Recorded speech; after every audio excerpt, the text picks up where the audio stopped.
Thank you very much. Great to be here in nice chilly Helsinki. It's good with some snow before Christmas, get the Christmas spirit up. But it's great to see a good turnout here because it proves that there's a great interest for entrepreneurship and for technology companies, which is a good sign because that's what we need. It's what the economy needs, it's what Europe needs, it's what Finland needs, and I'm sure that it's also good for you guys as well. Myself, I'm an entrepreneur, and I've been involved with several companies. I've started some of them successful and some of them less successful. But since we are in a university, should we put this slide up by the way? Since we're at the university, I should talk to you just quickly about this perception about. Can you use?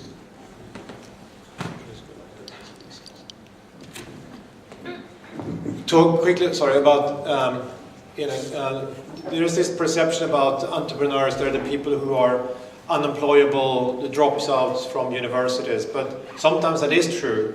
Sometimes, you have someone like Bill Gates who dropped out of university and become quite a successful entrepreneur. There's some others who are, Mark Zuckerberg kind of dropped out as well and just after university started Facebook. Others had a career working in companies a long time before they actually got the entrepreneurial bug and started their own businesses. And that's the case for myself. I was working for many years in telecommunications companies in Tele2 in Stockholm and then throughout Europe for many years before Janus and myself started our first company in 2000. And it was just interesting when I was started in the 90s to work for Tele2, which at that time was a very, very entrepreneurial company.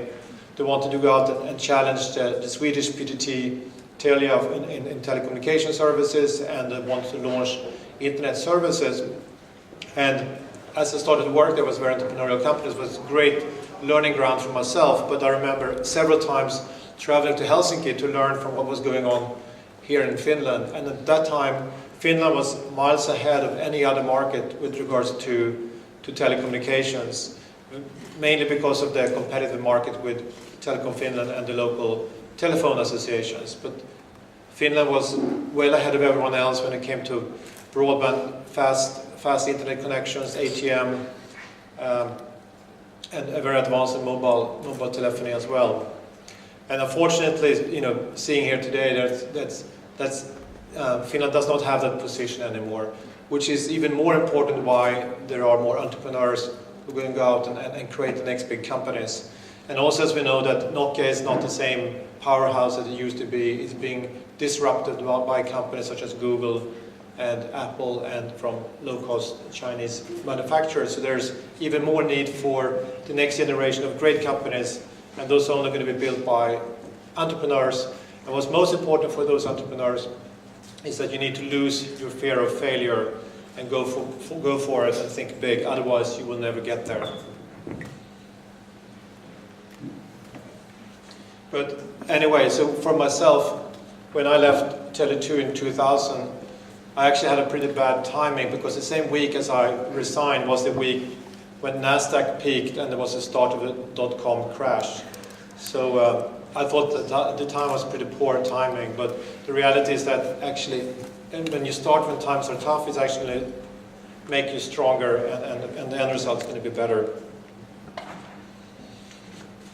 But most important here, you need to, if you want to go anywhere, you really need to lose your fear of failure. So let's look a bit more in my story, in my experience, starting with Kazaa, which was the company that James Friis and myself started in 2000. And what kind of learnings I made from that. So first of all, Kazaa was, at some point, it was half of all internet traffic was coming from Kazaa and Kazaa derivatives. And it was most downloaded software today. So it was quite a big success story. Unfortunately, from a financial point of view, it wasn't a success story. In fact, we ended up with, in 5 years of worldwide legal battle with record companies and movie companies, which eventually we settled with them. But I learned a lot of things from that. I learned that you can actually make a worldwide service if you think big and also if you think differently, and if you don't copy others but think out of the box and try to develop products that are great for end consumers or customers. Also learned that it's very important to surround yourself with the best possible team, with best possible advisors, investors, and so forth, because it's very difficult to build a company by yourself. I also realized that it was important to satisfy everyone in the ecosystem. So if there are other companies which are dependent on you, make sure that they are also profiting from your business. Otherwise, they would probably try to strangle you. I also learned, most important lesson though, that building a company and being an entrepreneur is not a job, it's a lifestyle. And when you do that, you really have to sign up for it 100% or 110%, because you can forget about taking your nice summer vacations, going home at 5 o'clock. You're going to have to think about it all the time. You're going to wake up doing your emails, you're going to fall asleep doing your emails, and you're going to be on it all the time. But for me, I realized that it wasn't that stressful, because it was something that was great fun to do, and it's really the journey that is a great part of it. And you work around the clock, but actually you also play around the clock because you do something that you love. But finally, for me, what's most important thing also was that I could smell the success with Kazaa, but we didn't make any money from it. So then I was even more hungry for the next, to be successful the next time, which is another sign of entrepreneurs. I think that if it doesn't work out, okay, fine, let's stop it, let's try next thing, and just go on and on and on and iterate, because eventually you may hit it. So after Kazaa, we started another company called Jolted, which was a company which we tried to develop peer-to-peer technology very similar to Kazaa, and we tried to license this to other companies. And we thought it was a great technology. It was a great technology, but we were very poor in selling this. So it's very difficult to convince larger companies to use this technology to develop other services. And at the time, we had really no money because we couldn't raise money, and it was in 2002, and it was kind of in the wake of the .com. It was hard times. So one thing that we tried to do was and we were also working in several offices. I was in Stockholm, our tech team was in Tallinn, and Janus was in Copenhagen. So we said, let's use some voice over IP technologies so we can at least save some cost on the telephone bill. It turned out that all the voice over IP technologies that were out there, none of them did really work, which was very strange, because I remember back in '99 with Tele2, we did some trials of voice over IP, and I thought, well, in a few years it should work, because when the internet has more capacity. But it turned out it didn't work. We looked into this a bit more and realized that we actually had a solution to this problem, because it was a technology problem. And it was all about the ability to set up calls between computers behind firewalls, and that was exactly what we were able to do with Kazaa. So we started looking into this more and more and realized, okay, this is a huge opportunity. It's a $1 trillion business.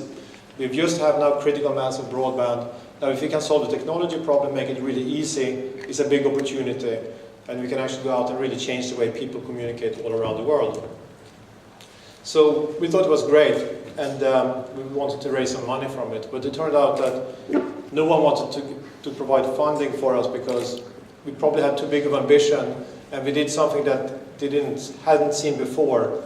And it turned out that most investors here in Europe, they wanted to invest in local copycats of American companies rather than entrepreneurs who had groundbreaking ideas.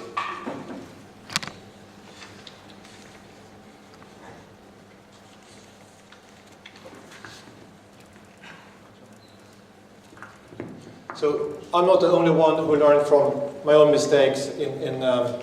That's actually quite common for many entrepreneurs, making mistakes, to learn from it, course correct, or do something else. And one example is Walt Disney, who's an iconic businessman from the US in the 20th century, and he suffered many setbacks. For example, he lost the rights to his first cartoon character. Later on, he lost almost his entire artistic staff in a labor dispute. But each time he had one of these setbacks, he learned from it and came back even stronger, and eventually built a very, very successful franchise, as we all know today.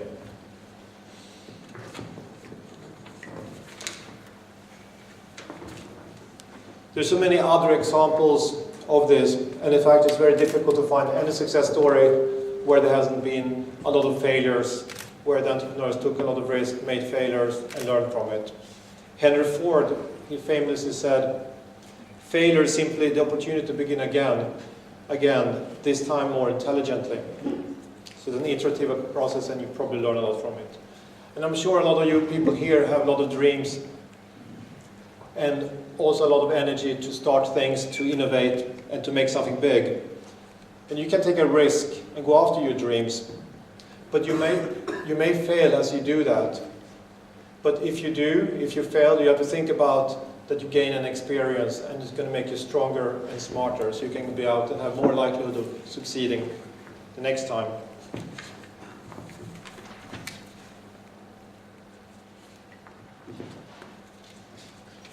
So, as I just said, when you go out and take risks, you may fail. Some people use it as an excuse to never take any risks at all. And that's something specifically in Europe, and that's something I'm seeing in the Nordic countries, in Sweden. That's very true. It's very true here in Finland as well.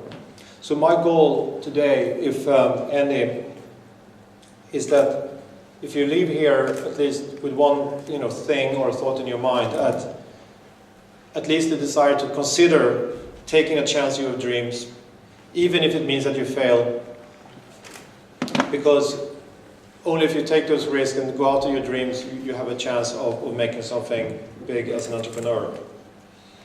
And also, that's also one of the important things for us to get out of the economic crisis, that we need to have people like yourself who are smart and hungry and going out and betting on your ideas, because that could become the next big company that can drive the economy out of the crisis.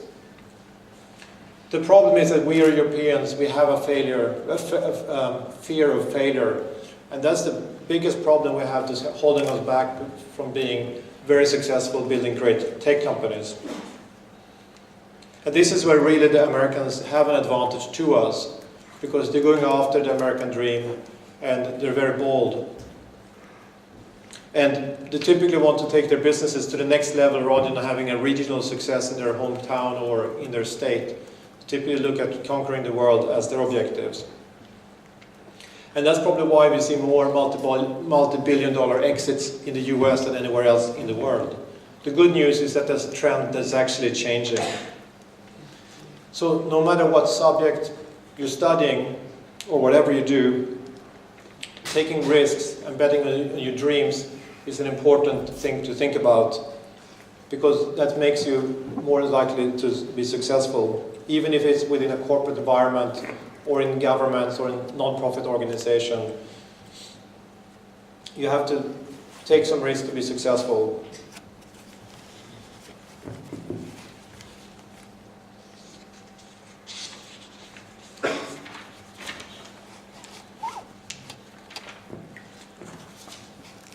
So let's take a step back and look at the world's economic crisis, which is a pretty bad situation. And something really hasn't changed, that's for sure. Developed nations have descended into a financial quagmire where the public sector debt in the developed world is now exceeding 100% of GDP in the next year or so. So we will owe more money than we produce, and that is a bad situation to be in. Developing countries, on the other hand, have actually been managing much better and typically have around 40% debt of GDP. That's a level that where economists think is long-term sustainable. So we have a big problem with our financial situation, and how do we get out of that? Well, I for one think that one of the most crucial ways to get out of this financial situation is to focus on growth. And what I mean by growth is, sometimes people think it's boring, but growth in sales fueled by innovation. And that's the only way that we can actually increase the GDP. We should not be focusing on cutting spendings and financial engineering. And if we can produce more, if we can focus on more growth, we can produce more widgets, grow more corn. We can also use our time more efficiently and ultimately get more out of our hard-earned money. And the sector which I think is most suitable for growth and is technology. And the reason for that is that it's so capital efficient. And also, if you think about it, how fastly you can scale businesses in the technology sector. Today, half the population of the world has a mobile phone. And a quarter can access the internet. And it's also growing very, very fast in terms of mobile penetration. And what's the big things happening right now, that the mobile phones are turning out to becoming computers which are connected to the internet.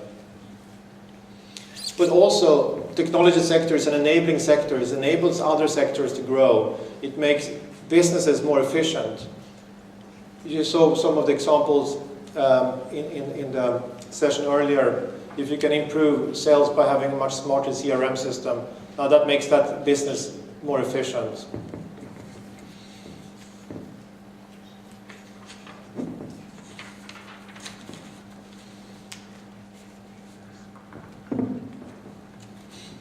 Founders of companies, innovative companies such as Toyota, IKEA, and Google, and many others have coupled innovation with transformative or innovative business models to affect the major changes in the world. And these pioneer businesses have not only created sustainable competitive advantages, they have generated astronomical returns for their shareholders.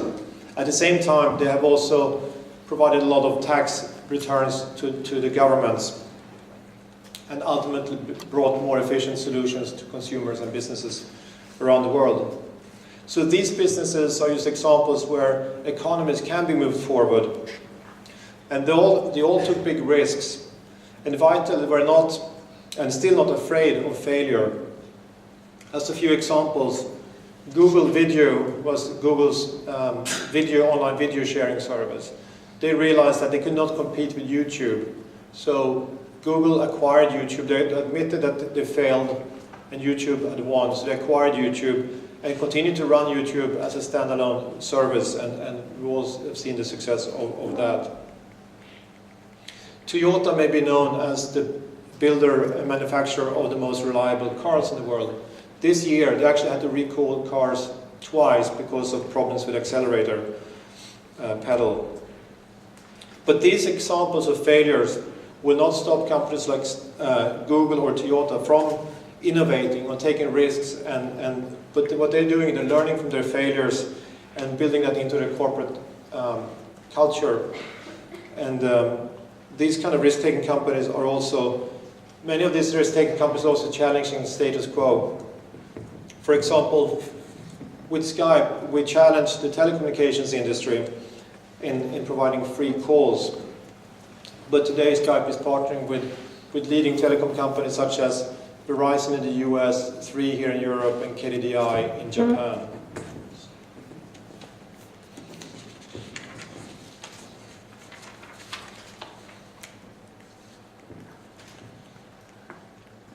So let's look about some of the recent innovations and what other places good to start than Google. Now, Google grew from 0 to $25 billion in revenue in under 10 years. They created tens of thousands of jobs and many other indirect jobs, but also generated a lot of taxes to the governments. They also made life much more efficient for hundreds of millions of people and businesses around the world. So where else than the technology sector can you start a company and change the way hundreds of million people communicate every day? Skype is today the largest provider of international phone calls, with 1 out of 8 phone calls made of Skype. Look at Facebook, which completely transformed the way we socialize online and how we communicate with each other in such a short time. Where else can a billion-dollar industry spawn out of existing industries that even existed 5 years ago? Look at social gaming. Companies like Zynga and Playfish, who have spawned out of the social web in a very short time and creating billion-dollar businesses. The world of technology is changing very, very fast, and in fact it's a faster and faster change. When we started, when the Skype went through its hypergrowth, we were very proud because we grew faster than the 1.0 companies such as Yahoo and eBay and AOL and so forth. But just shortly thereafter, we saw that YouTube was growing even faster. And today you see companies like Facebook, Twitter, Zynga, and Groupon growing even faster than they did. So what this tells us that every year there are companies growing faster than the old ones, and this is because we have more and more people connected to the internet, which also makes it possible to grow companies much, much faster, which is a great opportunity for entrepreneurs. So I think there's never been a better time than today to go out and start companies and really try to make it happen.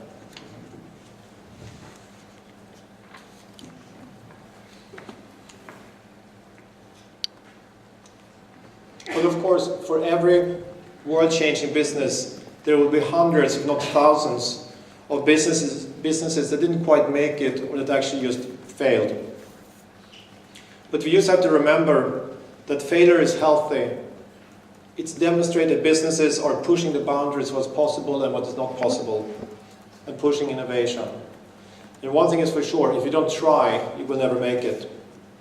Entrepreneurs, investors, employees and governments should not be afraid of these kind of failures. Without taking the risks, we will never add to our list of winners. The best and brightest will emerge from setbacks and course correct or actually stop project and then probably start another one thereafter. I'm sure that many students at the university here, and I'm sure also many here in the room, are thinking about career in banking, management consulting, Nokia or something else. But there's one thing I want to remind you of, is that no one will ever recruit you for one job, and that's become an entrepreneur. No one will ever recruit you for that. That's something you have to do for yourself. And that's also, I think, that the Aaltoes Venture Garage is such a great initiative to encourage people to go out and try their businesses and try their wings before they go out and after university. So you may think it's a scary option and to go out and try your own business, but I would really encourage you to do that, because it's really, when you're young, you should really try it out, and if it fails, so what? You learned a little bit from it. And you know what? If you are successful, you don't have to apply for a job.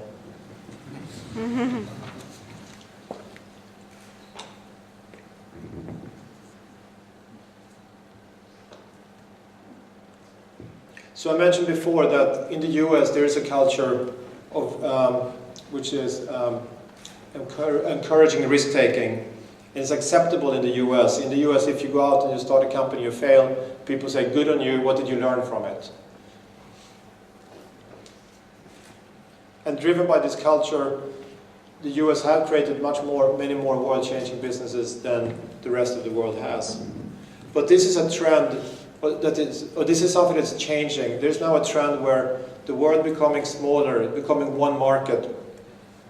And today, sitting here in Helsinki, we have pretty much the same information to what's going on in the world as anyone sitting in Palo Alto in Silicon Valley, or in Sao Paulo, or in Taipei. And also, when we decide to start something, we can go out and market our services just as easily if we're in the Nordic countries as we would be in Silicon Valley. So I think that there's more and more likelihood that next big companies will come out from other places than Silicon Valley. But this is also true for places like Brazil and China. And I can tell you that in those emerging markets, people are very, very hungry to build their future. They're not afraid of the failure because they've seen the past and they want to build the future. In Europe, we're spending too much time defending the past rather than trying to take risks and build our future. And I think it's also coming from a smaller country such as Finland or Sweden, I realized that you need to look at the world as the market, because your home market is just too small to be successful. And that's actually a competitive advantage that we have coming from smaller countries.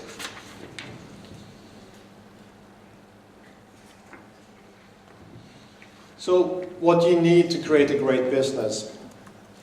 Well, actually the first thing you need is great people. Great entrepreneurs, great founders, a great team.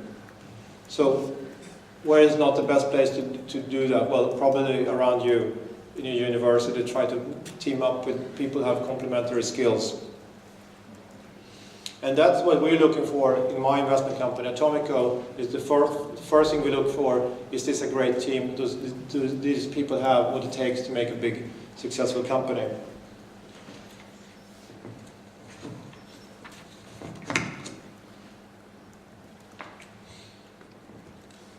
The best entrepreneurs also think big, and they want to change the world one way or the other. And whilst making a lot of money in the process, they still want to go out and change the world. Ingvar Kamprad is a great example, the founder of IKEA. He really was an ambition to change the world. He wanted to make sure everyone around the world could get great furniture at very affordable prices. And we all know that IKEA has been a great success story in terms of a profitable company that exists all around the world. So in addition to smart, passionate people, all businesses need to aspire to grow fast and to become a world leader in what they're doing. Second best is not good enough. Also, you need to go after a big market, because if there's no big market, there is probably very little opportunity. And finally, I think that businesses need to have a unique product or technology or a business model, something that is innovative, disruptive, or transformative, whatever word you want to use. If you have a me-too product, it's not very interesting, and it probably would be difficult to be successful. So only with all these ingredients will you be able to create real businesses that can deliver real profit and real jobs, real taxes to the government, which in turn will help us to get out of this financial crisis.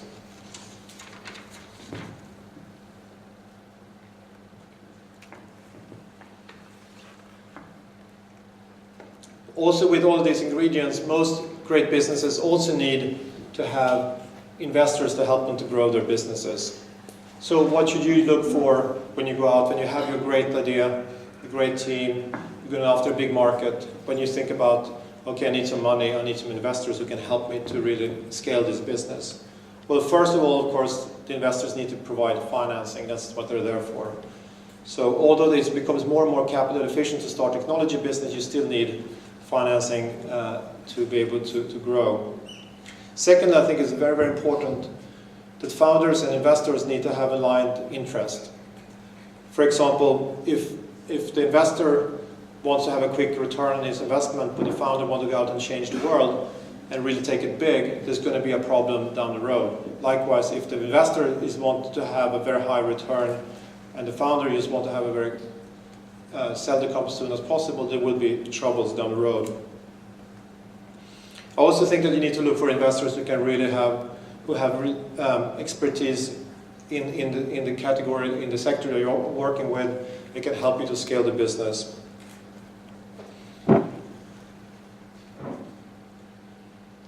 And finally, the investor should be there for you when you help, to help you when you need it, but not be in your way when you don't need them.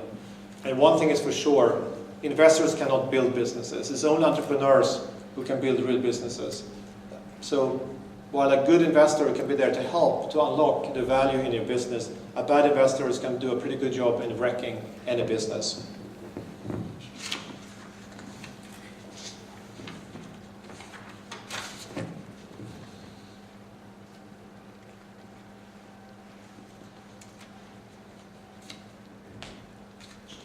So summarize, the richest countries in the world is in a financial crisis because we have been using too much cheap debt, too much leverage, too much financial engineering. So we have to learn from this.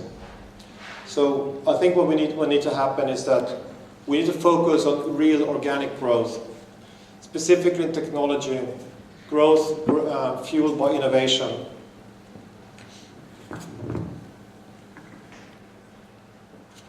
Secondly, both governments and societies will makes it easy to start and grow companies, make it easy to hire people, and take away the bureaucracy around the whole process of that. So while innovation is very important to pay off the long-term debt, it's actually innovation that drives the economy long-term forward.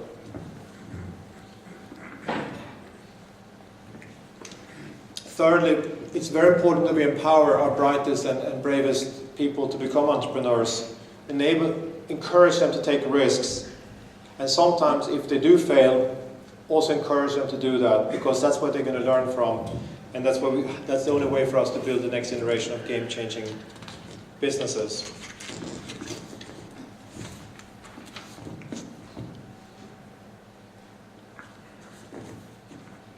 As also mentioned, we can see today that there are a lot of challenges. Not only the economy is in trouble, also a lot of existing businesses that we've been relying on for many years are also not the powerhouses that they used to be.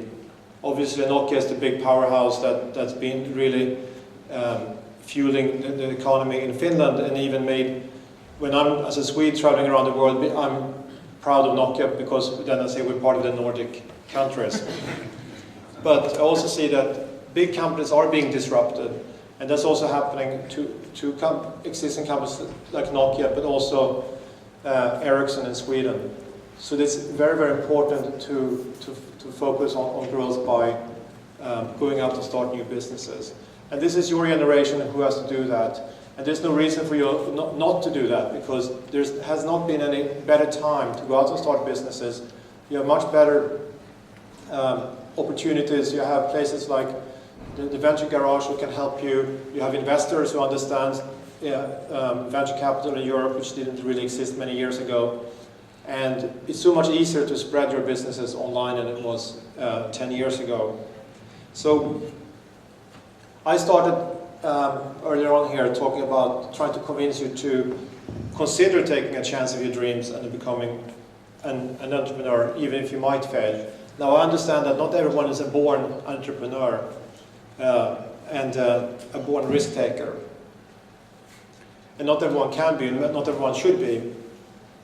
But I hope I have convinced some of you to at least live here and consider taking a chance on your dreams, and consider maybe I should actually, that idea I have, maybe I should give it a try and not go and take that job at whatever, PricewaterhouseCoopers or McKinsey or some other great organization. Because it's now that you really should take that opportunity and try it, because at least then you can say, even if it fails, you say, well, you know, I did it, I tried it, I know how it was, and now I have this secure job. So, thank you very much for listening.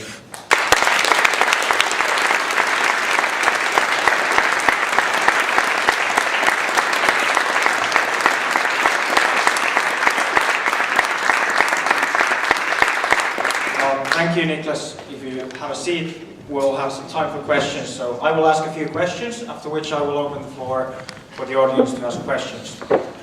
So, as we have a lot of young entrepreneurs and students and researchers in the audience, I would like to go back to the beginning of the story. So, as you told us, in the early 2000s you left your corporate career to start a company. So what was the kick that kind of got you started? Well, we had the whole .com boom and bust, and I kind of missed the first part of it, because it happened so fast, and I thought, you know, I stayed with my job. I was actually part of building the internet. We were providing internet access around Europe, and I was just too slow to get out of my, say, corporate career, and I saw everything is happening, and I thought it was great. But the other thing also I realized was that in my job I had a lot of freedom to do things, but also had to go back to our executive committee to try to convince them to do things. And sometimes I thought, gee, this would be much easier if I just could do it by myself, or me and Janis, we can do it ourselves without having to go back to this board and get approval for things. So, but also I thought it was would be so much more rewarding to do something for myself than do work for someone else. But if you're an entrepreneur, there's a lot of risks and uncertainty and fear of failure you have to deal with. So what kind of kept you going on, not going back to the safe corporate life, but pushing on as an entrepreneur?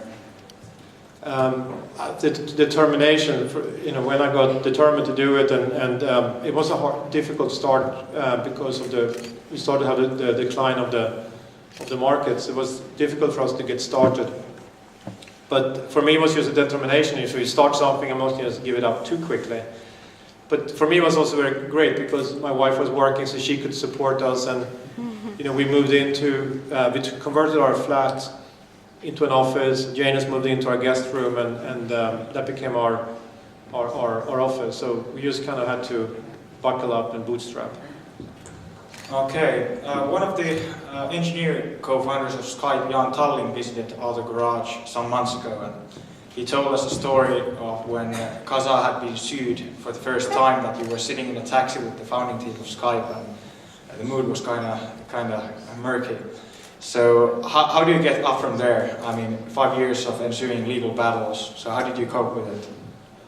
I think again, it's first that you're into something, then you kind of if someone is kind of threatens you or hit you, hopefully you get stronger from it. And for us it was a great, we all got committed to go forward with this, and we got sued, and surely that the strategy from the entertainment industry was to kind of slap us with lawsuits to scare us off, but we said, well, fine, we'll continue, we'll fight you. And of course, many times it was, it was quite scary, but I can tell you one thing: if I wasn't by myself, an entrepreneur by myself, and not a team around me, I would probably have buckled in. But I think if you're a team and you stick to it together, it's actually quite an interesting journey. You had a great team at Kasa and Skype. How did you find co-founders like Jan and Janis? Well, I think it's sometimes a bit of luck, and also people we work together with different projects. Actually, both Janus and I, we worked at Tele2. I actually hired Janus to work for me at Tele2, and he was 21 years old when I hired him, and he turned out to be like learning super quickly, and coming from help desk to doing product strategy very, very quickly on. So he was, super fast learner, continued to be a super fast learner.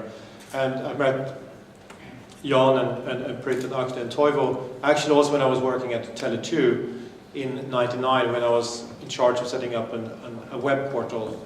And we found out that it was very hard to hire people in Stockholm because everyone wanted to work for a .com startup, and we just happened to be introduced to first to Toivo and then to Akne and Pritt and Jan, and then they turned out, when Janus and I started then to start our own company, these were the first guys we called and also they wanted to join. You have been involved, especially before Skype, you were in several startups as a founder. So how do you know that, okay, this isn't going anywhere beyond that, okay, we have five years of lawsuits now, so we have to do something else. But how do you know that, okay, now we have to try out something else, we have to pivot, and how do you manage that on a personal level? I think first of all, when you're an entrepreneur, you're probably going to continue the project way longer than you should, because you're not going to give up too soon, but that's fine, you should do that. You should really be the last man standing, you're the captain of the ship, you're going down with the ship. But then at some point you say, okay, this is actually not working, and then you say, okay, what did we learn from this? Is anything of this technology or something that we can use to change? And the buzzword this week seems to be that you're pivoting a company. So apparently we pivoted from file sharing to corporate peer-to-peer content delivery, and we pivoted that into voice over IP. So, but I think that's part of the iterative process. It's a trial and error process, and you learn something. Okay, this didn't work that great. How can we apply this to something else? So I think it's just a part of thinking about things constantly and not being too narrow-minded. Okay, I'm going to ask just one more question, and then it's open to the audience, so the quickest hand wins then. So your final slide said that what should an entrepreneur look for in a VC? So now that you're running Atomico Ventures and you're looking for early stage startups, I mean, this hall is full of young students and entrepreneurs that have startups, even have maybe prototypes or some funding. So what do you want to see in the team that comes before you? What do you want them to have? So first, before I answer that, it's actually sometimes companies should not have VCs to invest in them, because typically VCs, they have a lot of money that need to invest. And that's what we do. We want to invest in companies who think big and can go after a big market, and it can become a very big company. Some companies can be great technologies, great products, but the potential is not so big. But then they may not need to have so much funding. In those cases, it may be better to get financing from an angel investor who may not have as big return objective. So for us, it's always the most important thing is the people, and if the people who are starting a company, if they say, I want to change the world, okay, tick box, that's very important. If they don't say that, I'm going to be cautious. And I know it's very difficult for people from the Nordic to say that they want to change the world, even if you think about it, you want to do it. So that's the most important. But then also that there is a dynamic team, that you're visionary, leadership skill, but also have stamina to see things through are very, very important. And the other thing that is very important, that you're going after a market which is large, and a large market which is in transition. Because that's when in a static market it's difficult to find opportunities, but if it's a market that is changing, which is the technology market is changing all the time, then that's a very good opportunity. And of course, what we're really thrilled about is when there are innovative business models, or even more interesting when it's innovative technology. Okay, thank you. So questions? Hi. Someone is right next to me. I'm Ramin Darby-Ham, an entrepreneur, one of the coaches at Garage. I want to ask you, well, both Kazaa and Skype have been widely adopted companies, and everybody says it's an execution game. Now, can you give us a little bit of an insight on how these companies work better, and how this happened? Thanks. So it is execution, and first you need to start with an idea, because without the idea we'll not go anywhere. So you need to have a great idea to start with, but then it's all about the execution. And I think there are a few things. One is that you focus on making products simple.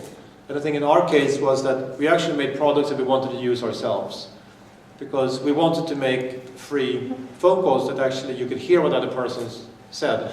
It's quite basic, but that's what we wanted to do. So, and with file sharing, we thought it was great if people could have access to any kind of content and just share content and search for content. So very much focus on the end users. And one thing that we used to do was the mom test. You know, if you could test if your mom could understand what it was and it's like, oh, this is actually pretty cool, then you probably have something there. If you need to be a computer scientist to understand the product, then it's probably you have some long way to go. And many times this is also fueled by technology that really makes it happen. Because what we did with both with Kazaa and with Skype was that there had been other products that did the same thing before us, but they had a technology that didn't really work that well. So I think we had like a fantastic technology that was like second to none, and then we managed to package that very in a user interface which was very easy. But then the other thing was also that with our services was that it was instant gratification, like with Skype. You downloaded Skype, you called your friend and said hello, and the other guy says hello, it's fantastic, it doesn't cost you anything. So it's instant gratification.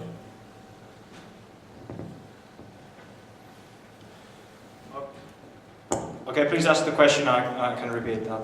Okay, thanks. First of all, thanks for the great presentation. Because usually people complain that there's not enough successful startups in Europe because of the VC ecosystem isn't working well enough. Well, first of all, do you think that's true? And secondly, what might be the reasons behind that? Thanks for the question. So I would like to answer that question. It used to be broken. I think it's getting better. And that's the reason what I'm doing today, because I was so frustrated when I couldn't raise money for the companies I was starting in Europe. It was really, really hard and almost impossible.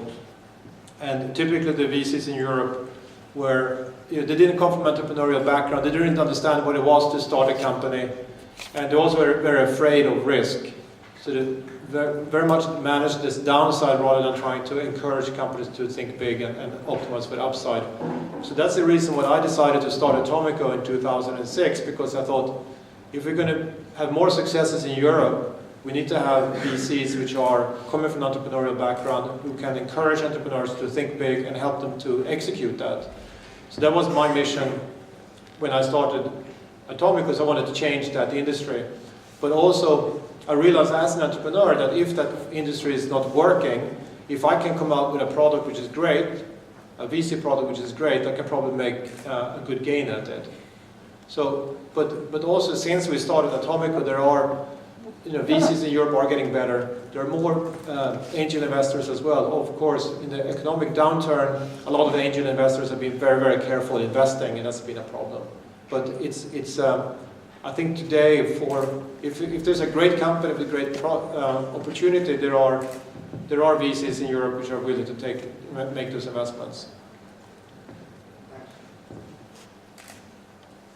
Hello, thank you for a great speech. And now, once you have inspired all these young entrepreneurs, at least in my mind, raised the question that what are the industries and what are the problems they should be looking to create the startups and businesses? Well, that's the $1 million, $1 billion questions, isn't it? But I think what's interesting is that there's so much changes in the technology industry, and what's really encouraging, what I've seen very much happening is the last year, and it's really everything happening on mobile, because we've been talking about the mobile broadband for 10 years. When I remember the first 3G phone, as I saw an old Motorola, like first generation 3G phone today, it's like, what a brick. And it truly was the slowest and really poor product. But today we're walking around with gigahertz processors in our pockets, which are so fast and connected to broadband. And we have so there's a whole new situation where you had, with the web applications and software on the desktop, is one paradigm where you have to go to your computer and spend the time. But today, if you have 2 minutes waiting for your friend or the bus or whatever, you're going to grab your mobile and you're going to fiddle with it. Maybe you're checking your emails or checking whatever, your Facebook or Twitter, but it's also likely that you're going to play a game or whatsoever. So I think, the next few years we're going to see a lot of web businesses being affected by mobile. So I think that existing web businesses really have to have a very strong mobile strategy, but that also means that there's opportunities for startups to actually disrupt a lot of existing web businesses. Could you talk briefly about when you had Kazaa and Skype, what was your thinking about going to the market? Did you go with the alpha release or beta release, and how did you get feedback from the users? And do you protect those technologies with any patents and so on, and do you see the situation the same today as you had it in the early 2000s? Well, what we did was like something that's completely not fashionable anymore, because we developed downloadable applications on PCs, which is not so common anymore. But it's very different when you have applications that you deploy, specifically the networked applications, because they communicate with each other, so you have to be very careful with that if you release new software, if they're going to crash the whole network. If you're working with the web, you can do much faster release cycles. But for sure, we had alpha releases and beta releases, and I think the one learning is that one should be not afraid of releasing very early on and get the feedback from users. And I think that's something that's happening all the time now, much more than when we did our both Kazaa and Skype, because with the web you can do so much A/B testing and so forth. But also, with the mobile apps, they seem to be releasing quite quickly release cycles. So I think it's very important not to sit on your product for too long time, because what happened many times, I've seen it a few times with a few companies that I've been working with, that the company is spending time fiddling with the product and trying to really make it great. And it's a little bit like if you're building an airplane, you're in the hangar, and you're building the wings, putting on the engine, and like painting it and whatsoever. But then you see the runway. You know that when you pull out that runway, you push your whatever the accelerator to the bottom to accelerate to get maximum thrust on that airplane. You know that if you haven't lifted off at the end of the runway, you're going to crash and it's going to hurt. And many times you see that with companies, they're starting to roll out the airplanes on the runway. They're really afraid of pushing it. And sometimes you like, okay, just go for it, release, and at least if you crash with your first release, it's not going to be that bad actually. So I think it's important to push out products quickly. Do you have patents or? Yeah, sorry. So that's a actually very good question, because it's the whole patent landscape is heating up a lot. And if you read about, if you use Google patent lawsuits on Apple, you will see that Apple is very, very active suing a lot of companies, and a lot of companies are suing a lot of other companies because of patents. So it's very hard when you're a startup, you're bootstrapping, to spend money and time on filing patents. Because you think like, well, what's the trade-off? I want to launch my product, I don't want to spend time and money with the lawyers filing my patents. What good does it do to me? But the reality is that if you become successful and the company become valuable, generate a lot of cash, other companies are going to come after you, they're going to sue you because there's so many patents out there. You can hardly not start a company today without infringing patents, because there's so many patents out there. So you want to have patents to defend yourself. So it's almost like a countermeasure. So that's something that you have to, I think is important. If you have big ambitions with your company, you need to have a patent strategy. I'm going to sneak a question here. So I can also see that there are a lot of people with a business background here, and you have background more in business also. So what would your advice be to young business students who might have ideas or might want to start something? What should they do to find co-founders?